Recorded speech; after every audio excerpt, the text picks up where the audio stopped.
I was overwhelmed, and I could no longer see any escape from the torment of my marriage, especially because I was isolated from any kind of help from relatives and friends.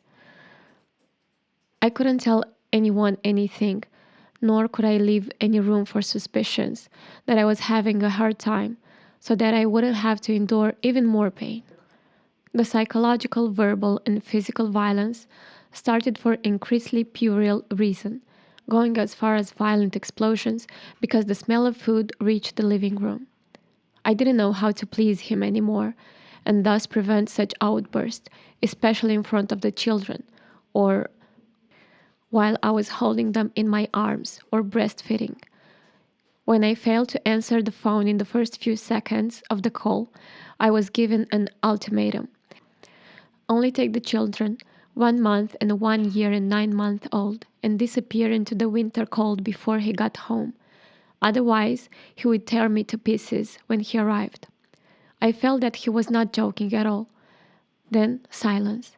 Rejected calls, blocking on all accounts.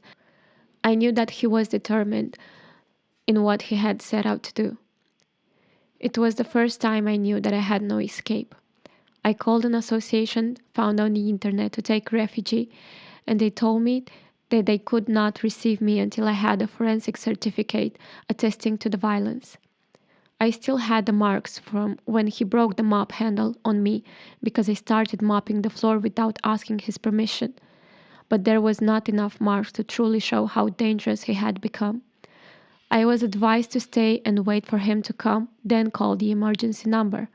I had tried to call in the past and ended up with my head squeezed in the door to apologize that it was a mistake. I knew he could easily annihilate me. He had a gun in the house and an impressive collection of various knives. I cried. I prayed desperately to God, and I accepted that he might kill me or make me unable to raise the children. I waited for him to come, and in the middle of the night he arrived. Trying to enter noisily, I immediately went to open the door for him. In the first second, I tried to kiss him, and he hit me with his palm across my face. My ears were ringing from the impact, and yet I didn't make a sound. I didn't make any gesture of resistance. I took his slippers and put them back in their place, humbly hoping that he would calm down after the outburst full of anger. He grabbed me by the neck and hit my head against the mirror in the hallway, explaining that if it broke, the shreds would serve as knives for my throat. I had the chance that it didn't break, but the 1-month-old baby woke up scared, and he let me calm him down so the neighbors wouldn't hear him. I stayed up all night, sitting with him in my arms at my breast under my husband's watchful eyes, during in which time he checked in the house to make sure I hadn't hidden anyone. I gave him no reasons to be jealous, and I was still in postpartum recovery, but that didn't stop him from believing something else. The following days were at the limit of survival. I was hit with the child in my arms so hard that I fell down. He continued to kick me. I was only trying to protect the baby. During the time, he repeated that it was my fault if he hit him, because I was an incapable mother. The psychological terror was so terrible that I would have preferred to die, but I knew that I had to resist, to protect the children, and to get more obvious and specific bruises, so there would be no doubt that I had hit myself on the furniture. I made an emergency plan, and I put the documents at hand, and I endured further.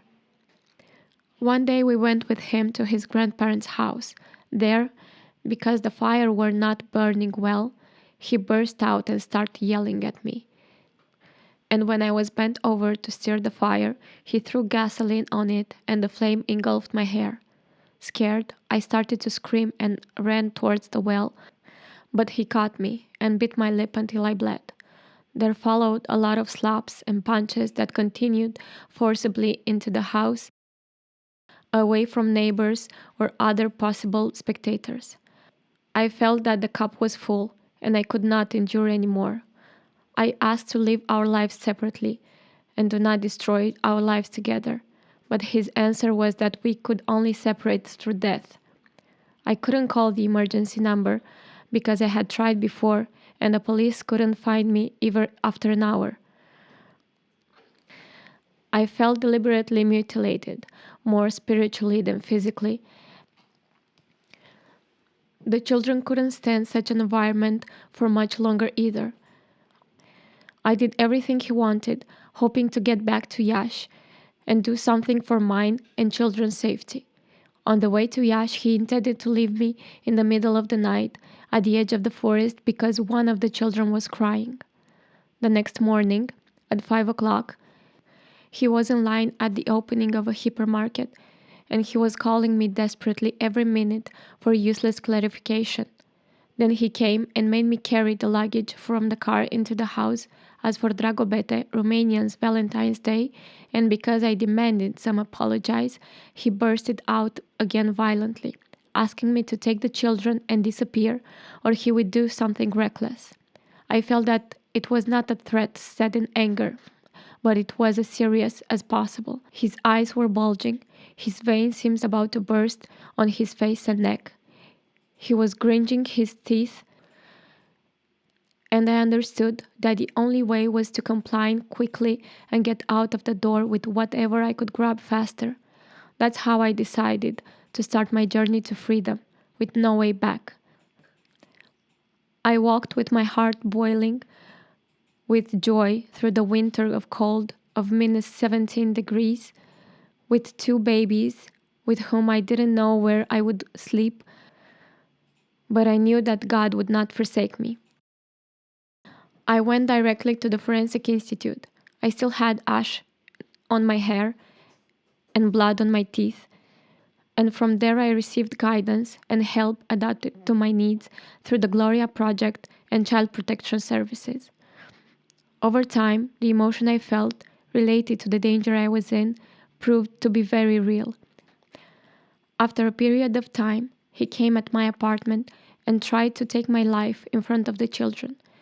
The fact that I'm alive is a miracle that makes me fight even more for victims of domestic violence. I managed to be free to think, to choose, to spend, to walk, to play, to live. Together, we are a force and anything is possible for the one who truly believes that things can be better. From the taste of healing, I share with you in verse. Liberation. A void in my stomach stops me from saying. The nose quietly, long since hurt. Chills ignite me and freeze me, numb. I watch how it hisses my hair, my femininity, my vigor. The hope of the last sacrifice for eternity. It fades into nothingness. With heavy palms full of dust, I strike the despair from my forehead, and it leaves galloping towards what's next. Small birds of ashes I gather, an eye empty of terrified screaming. I embrace myself with my veiled arms. I fear that the sizzle has not ended. Where to go, to fade away? I don't know what hurts more. In the eyes of eyes, I see demons.